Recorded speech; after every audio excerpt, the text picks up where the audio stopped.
আসসালামু আলাইকুম, আমি সিপিআই ম্যানেজমেন্ট অ্যান্ড টেকনোলজির দ্বিতীয় পর্বের একজন শিক্ষার্থী। আজকে আমরা কারশপের সত্যটা যাচাই করব। এখানে মূলত আমরা সোর্স দিয়েছি, এখান থেকে প্লাস, এখান থেকে মাইনাস নিয়েছি। তারপরে এখানে অ্যামিটার সংযোগ দিয়েছি প্রথম কারেন্ট মাপার জন্য, এখানে দ্বিতীয় কারেন্ট মাপার জন্য একটা অ্যামিটার সংযোগ দিয়েছি, এখানে তৃতীয় কারেন্ট মাপার জন্য অ্যামিটার সংযোগ দিয়েছি। এখানে কোনো সোর্স দিইনি জন্য আমরা এখানে শর্ট করে দিয়েছি। এখন সাপ্লাই দিয়ে চেক দেখব আমরা কারেন্ট কতটুকু আছে।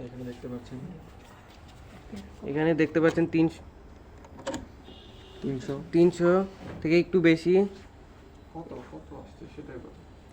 মানে এখানে I1 এ কারেন্ট আসছে 321, এখানে আসছে I2 তে আসছে 304, I3 তে আসছে 317। এখন সূত্র অনুযায়ী আমরা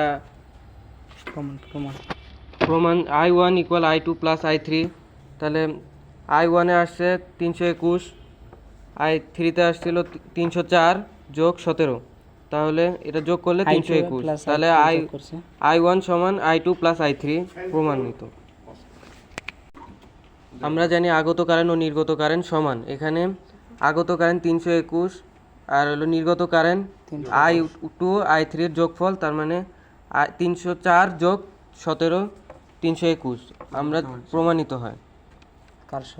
আমরা জানি কারশফের সূত্র অনুযায়ী আগত কারেন্ট ও নির্গত কারেন্ট সমান হয়।